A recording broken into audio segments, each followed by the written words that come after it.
Welcome to Pratap classes. दोस्तों, Pratap classes के YouTube channel पर आपका स्वागत है। आज है 24 दिसंबर 2025 और 24 दिसंबर 2025 के जितने भी इंडिया और वर्ल्ड के जो करंट अफेयर्स की क्वेश्चन बनते हैं, आज उनका अपने डिस्कशन करेंगे। पूरा वीडियो ध्यान से देखना और लास्ट में आपसे क्वेश्चन पूछूंगा जिनके जवाब आपको कमेंट बॉक्स में देना होगा। आज अपने पढ़ेंगे कि जेम्स वेब ने खोजा नींबू जैसे खिंचे हुए आकार वाले एक्सोप्लैनेट। वाडा की सूची में भारत लगातार तीसरे वर्ष टॉप पे है और भारतीय नौसेना को 22 दिसंबर 2025 को प्राप्त अंजदीप पोत मिला है। इनकी आज हम चर्चा करेंगे पूरे लेटेस्ट न्यूज़ के साथ में। डेली आपको सुबह ये 8 बजे करंट अफेयर्स की क्लास आपको मिलती है। और जो भी साथी bank, UPSC, SSCD, RAS, railway, first grade, SI exam, EORO, कोई भी एग्जाम हो जिसमें आपको डेली ये इंडिया और वर्ल्ड की पूरे लेटेस्ट न्यूज़ के साथ में करंट अफेयर्स की क्लास आपको मिलती रहेगी, तो सभी साथी एक बार करेंगे सेशन को लाइक शेयर। सभी साथियों को प्यार भरा नमस्कार, good morning.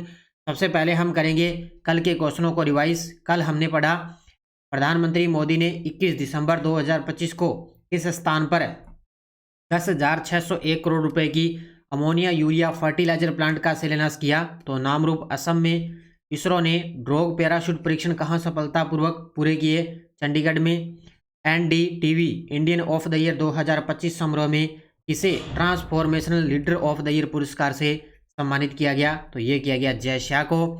Under 19 Asia cup के फाइनल में 2025 का खिताब किसने जीता? पाकिस्तान ने। हाल ही में पहली सेफ महिला क्लब चैंपियनशिप का खिताब किसने जीता? ईस्ट बंगाल एएफसी ने। तेलंगाना के कान्हा शांति वनम में आयोजित विश्व ध्यान दिवस समारोह में किसने भाग लिया? सीपी राधाकृष्णन ने। और Salman Khan the sultan of Bollywood पुस्तक किसने लिखी? मोहर बसु द्वारा लिखी गई। तो ये थे कल के क्वेश्चनों का रिवाइज हमने कर लिया। ये वार्षिक करंट अफेयर्स की अपनी 2026 की टेस्ट सीरीज है। इसमें डेली क्लास का टेस्ट है और daily PDF, weekly test, monthly test आपको उपलब्ध हो जाता है। 2025 का भी पूरा मिलेगा और आने वाली 2026 का भी पूरा करंट आपको डेली, वीकली, मंथली और मंथली पीडीएफ आपको उपलब्ध रहेगी। तो जरूर आप इस टेस्ट सीरीज को ज्वाइन करें प्रताप क्लासेस का एप्लीकेशन डाउनलोड करके। अब करते हैं स्टार्ट आज की क्लास 24 दिसंबर 2025 की क्लास। और जितने भी साथी लाइव जुड़ चुके हैं एक बार कर दें सेशन को लाइक शेयर। पहला क्वेश्चन आपके सामने और बड़ा ही गजब का प्रश्न है। देखिए, जेम्स वेब स्पेस टेलीस्कोप की मदद से खोजे गए नींबू जैसे खिंचे हुए आकार वाले एक्सोप्लैनेट का नाम क्या है? वेरी वेरी इंपॉर्टेंट क्वेश्चन है। ये देखो आपके सामने तस्वीर के अंदर आपको दिखाई दे रहा होगा, ये नींबू जैसे एक खिंचे हुए आकार वाला एक एक्सोप्लैनेट है और ये जेम्स वेब स्पेस टेलीस्कोप की मदद से खोजा गया है और इसका नाम है PSR J 2322 यानी कि 2650B। ये इसका नाम है। उत्तर होगा इसका option number B, PSR J 2322 2650B। ये इसका नाम है एक्सोप्लैनेट का और ये जेम्स वेब स्पेस टेलीस्कोप की मदद से खोजे गए एक नींबू जैसे खिंचे हुए आकार वाले इसकी खोज की जा चुकी है। तो इसका उत्तर होगा ऑप्शन नंबर सी। बड़ा गजब का प्रश्न है, बढ़िया तरीके से इसके बारे में अच्छे तरीके से याद रख लेना। खोज करने वाला उपकरण है जेम्स वेब स्पेस टेलीस्कोप है। इसकी खोज अब तक देखे गए सबसे विचित्र एक्सोप्लैनेट में से एक है, यानी कि जितने भी सबसे विचित्र देखे गए हैं उनमें से एक ये एक्सोप्लैनेट में से एक है ये। तो इस ग्रह का नाम है PSR J 2322 2650B। इस ग्रह का नाम, इस ग्रह का प्रकार एक्सोप्लैनेट का ये प्रकार है। यह एक पल्सर के अत्यंत निकट परिक्रमा करता है। अब ये पल्सर के जो अत्यंत निकट है उसके निकट अत्यंत परिक्रमा करेगा। प्रबल ज्वारीय बलों से ग्रह नींबू जैसे आकार में ये खींचा पाया गया है, यानी कि इसका आकार देखें तो इसका जो ग्रह है वो नींबू जैसे आकार से खींच गया है और इसकी जो परिक्रमा है अवधि लगभग वो रहेगी 7.8 घंटे रहेगी। और इसके अंदर वायुमंडल में हीलियम और कार्बन जैसे प्रमुख है। ये आपको याद रखने, सीधी सीधी लाइनें आपको एग्जाम में देखने को मिलेगी। यानी कि एक ग्रह का नाम है ये और ये एक्सोप्लैनेट ग्रह का एक प्रकार है। उसी प्रकार का एक विचित्र प्रकार के एक नींबू जैसे आकार का एक ग्रह की खोज हुई है और ये खोज करने वाला है जेम्स वेब स्पेस टेलीस्कोप है। तो इसकी अभी हाल ही में खोज की गई और ये सबसे ज़्यादा पल्सर के अत्यंत निकट परिक्रमा करता है। तो इसकी लगभग परिक्रमा अवधि कितनी है? 7.8 घंटे। ये सारी चीजें अच्छी तरीके से नोट कर लेना। विश्व डोपिंग रोधी एजेंसी वाडा द्वारा जारी वैश्विक डोपिंग उल्लंघनकर्ताओं की सूची में भारत कितने वर्षों तक सबसे टॉप पे रहा है? ये लीजिए, भी आपने पढ़ा है अच्छे तरीके से कि 2030 के अंदर भारत का एक शहर है अहमदाबाद, जिसको क्या है राष्ट्रमंडल खेलों की मेजबानी मिल चुकी है। ये तो पूरा कन्फर्म हो चुका है। अब एक की टारगेट है कि 2036 के अंदर भारत को ओलंपिक की मेजबानी मिलेगी। ये अभी माना जा रहा है, लेकिन अभी तक पूरा क्लियर नहीं है। ठीक है, तो इसमें अब ये देखो, विश्व डोपिंग रोधी एजेंसी द्वारा जारी वैश्विक डोपिंग उल्लंघनकर्ताओं की सूची में भारत है वो कितने वर्षों तक शीर्ष पर है रहा है? तो लगातार 3 वर्षों के अंदर भारत इसके अंदर टॉप पे रहा है। यानी कि वाडा द्वारा ये क्या उल्लंघनकर्ता किया है, किसने? भारत ने, और लगातार 3 वर्षों में सबसे टॉप पे रहा है। देखो, भारत डोपिंग उल्लंघन में शीर्ष, वाडा की सूची में भारत लगातार तीसरे वर्ष शीर्ष पे है। सकारात्मक डोपिंग मामले 2024 के अंदर देखें तो भारत ने 260 सकारात्मक डोपिंग मामले दर्ज हुए हैं भारत से। और तीसरे अंक वाला देश भारत एकमात्र ऐसा देश है जिसने 200 प्लस तिहरे अंक यानी कि सकारात्मक डोपिंग मामलों को पार किए हैं। 200 प्लस सकारात्मक डोपिंग अंकों को पार कर लिया। डोपिंग मामलों की बढ़ती संख्या भारतीय खेलों की निष्ठा और विश्वसनीयता पर गंभीर सवाल उठाती है। तो जाहिर सी बात है, जब डोपिंग की मामलों की संख्या बढ़ेगी तो निष्ठा और गंभीर सवाल उठेंगे खेल से संबंधित भारत में।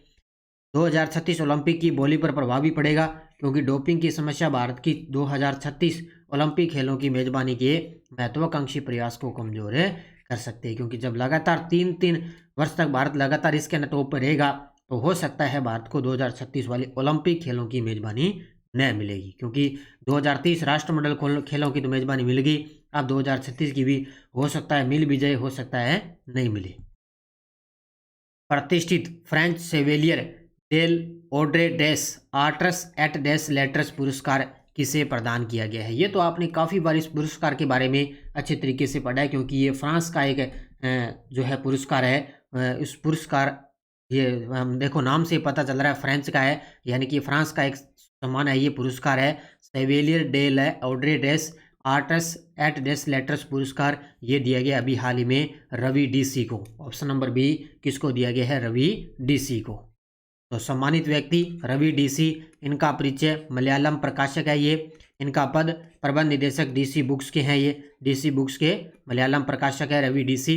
इनको पुरस्कार मिला है फ्रांस का सेवेलियर डी ले ओड्रे डेस आर्टस एट डेस लेटर्स। ये अवार्ड मिला है किनको? रवि डीसी को।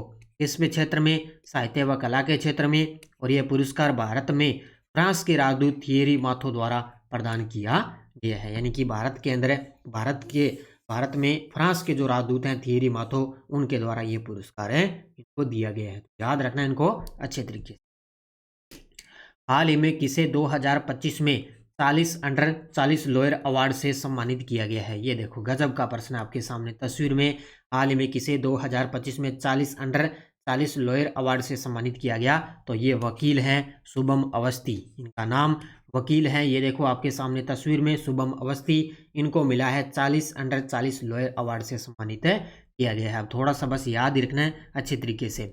ये सुप्रीम कोर्ट के वकील शुभम अवस्थी को जनहित याचिका और भारत के न्यायिक तंत्र पर उनके प्रभाव को मान्यता देते हुए कानूनी उत्कृष्टता और मानवीय योगदान के लिए प्रतिष्ठित 40 अंडर 40 लोअर अवार्ड 2025 से इनको सम्मानित किया गया।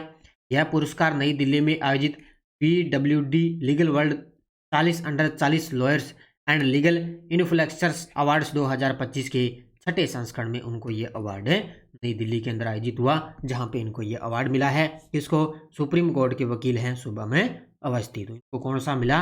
40 अंडर 40 लॉयर अवार्ड 2025। भारतीय नौसेना को 22 दिसंबर 2025 को प्राप्त अंजदीप किस प्रकार का पोत है? ये भारतीय नौसेना को अपनी सेवा के अंदर इन्होंने शामिल किया है। अंजदीप पोत है कब?